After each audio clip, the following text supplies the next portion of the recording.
തിരഞ്ഞെടുക്കപ്പെട്ട ഒരു പ്രസിഡന്റാണ്. ജനാധിപത്യപരമായി ആരും നോമിനേറ്റ് ചെയ്ത ആളല്ല. യൂത്ത് കോൺഗ്രസ് പ്രസിഡന്റ് ആയിരുന്നതും അദ്ദേഹം അങ്ങനെയാണ്.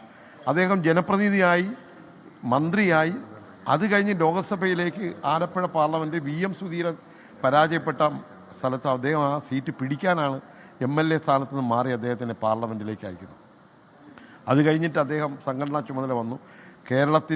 കേരളത്തിൻ്റെ പ്രവർത്തന ശൈലികൾ നന്നായി അറിയാവുന്ന, ഗ്രാസ് റൂട്ട് പ്രവർത്തനം അറിയാവുന്ന അദ്ദേഹം ഇന്ത്യയിൽ കോൺഗ്രസിന് ആ ഒരു റൂട്ട് ഉണ്ടാക്കിയ നേതാവ് തന്നെയാണ്. കർണാടകയിൽ BJPയുടെ വളർച്ചയെ തടഞ്ഞു നിർത്തുന്നതിലും കോൺഗ്രസ് ഭരണം കൊണ്ടുവരുന്നതിനും വീണ്ടും നിലനിർത്തുന്നതിനും അദ്ദേഹം നടത്തിയ ശ്രമങ്ങൾ വിജയിച്ചു. തെലുങ്കാനയിൽ കോൺഗ്രസിനെ തിരിച്ചു കൊണ്ടുവന്നു. അദ്ദേഹത്തിന് ബന്ധപ്പെടാൻ പറ്റുന്ന ഇന്ത്യ മുന്നണി രൂപീകരിക്കുന്നതിൽ നിർണായകമായ പങ്കുവച്ചു. രാഹുൽ ഗാന്ധി അദ്ദേഹം രാഷ്ട്രീയത്തിൽ വന്ന കാലഘട്ടം മുതൽ അദ്ദേഹത്തിന് ഒരു പ്രതിച്ഛായ ഉണ്ടായിരുന്നില്ല എന്നല്ല, പ്രതിച്ഛായ തകർക്കാൻ വേണ്ടി ഇതുപോലെ വലിയ PR വർക്കുകൾ BJP സംഘപരിവാറുകളും നടത്തിയിരുന്നു. ആ രാഹുൽ ഗാന്ധിയെ ഭാരത് ജോഡോ യാത്ര ഉൾപ്പെടെയുള്ള യാത്രകൾ ഇന്ത്യയിൽ സംഘടിപ്പിച്ചുകൊണ്ട് ലോകത്തിലെ ഏറ്റവും വലിയ നേതാവാക്കി മാറ്റുന്നതിൽ KC വേണുഗോപാൽ നടത്തിയ പരിശ്രമവും അദ്ദേഹത്തിൻ്റെ സംഘടനാ ബുദ്ധിയുമാണ് വിജയിച്ചത്. അപ്പം അങ്ങനെയുള്ള ഒരു നേതാവ്, ഞങ്ങൾ വലിയ ആരാധനയോടും സ്നേഹത്തോടും കാണുന്ന ഞങ്ങളെയൊക്കെ കാലഘട്ടത്തിൽ വന്നൊരു യുവ നേതാവിനെ വ്യക്തിപരമായി ആക്ഷേപിച്ച് അദ്ദേഹം ഇതിനൊന്നും അർഹനല്ല, അദ്ദേഹം വേറെ എന്തോ നൂലിക്കെട്ടി ഇറങ്ങിയ ഒരാളാണ് എന്നുള്ള രീതിയിൽ നടത്തിയ പ്രചരണങ്ങൾ അത് കേരളത്തിൽ പുറത്ത് വ്യാപകമായി ആസൂത്രിതമായി നടത്തിയതാണ്. അത് പാർട്ടി അന്വേഷിക്കേണ്ടതാണ്. ഞങ്ങളെ ഡിമാൻഡ് അതാണ്. ആ പ്രചരണത്തിൽ ചില ഘടകകക്ഷികൾ കൂടി പങ്കാളികളായിട്ടുണ്ടോ?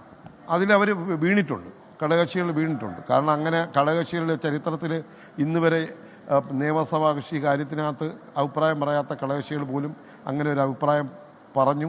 അത് വേറെ തരത്തിലുള്ള സമുദായ വൽക്കരണമുണ്ടായി. മറ്റ് തരത്തിൽ NSS SNDP ഉൾപ്പെടെ അത് പിടിച്ചു, മറ്റ് സഭകൾ പിടിച്ചു. അങ്ങനെ കേരളീയ രാഷ്ട്രീയത്തിൽ തന്നെ ഒരു അനബലിഷണീയമായ ചർച്ചകൾക്കിടയാക്കിയിരിക്കുകയാണ്. ഇത് PR വർക്ക് നടന്നു, അതായത് KC വേണുഗോപാലിനെതിരെ PR വർക്ക് നടന്നു എന്ന് വിശ്വസിക്കുന്നുണ്ട്. KC വേണുഗോപാലിനെതിരെ വലിയ PR വർക്കുകൾ നടന്നു. ആ PR വർക്കിൻ്റെ പ്രൊഡക്റ്റുകൾ പല സോഴ്സിൽ കൂടെ പുറത്തോട്ട് വിട്ടു. അത് സാധാരണ ഒന്നും ഇതിനെക്കുറിച്ചുള്ള കോൺസിക്വൻസോ മറ്റു കാര്യങ്ങളോ ഒന്നും അറിയാത്ത ജനങ്ങൾ അതിനെക്കുറിച്ച് അത് വിശ്വസിച്ചു. തെറ്റായ ധാരാളം പ്രചരണങ്ങൾ ഉണ്ടായി.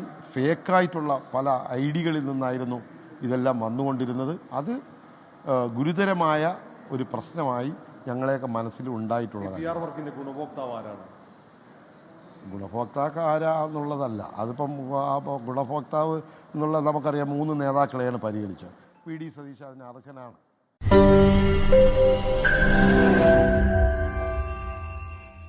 ലോകത്തെവിടെയായാലും ഏത് സമയത്തും 24 വാർത്തകളും ഓഗ്മെന്റഡ് റിയാലിറ്റി പാക്കേജുകളും എക്സ്പ്ലെയിനറുകളും വിശദമായി കാണാൻ ഞങ്ങളുടെ YouTube ചാനൽ നിങ്ങൾക്ക് സബ്സ്ക്രൈബ് ചെയ്യാം.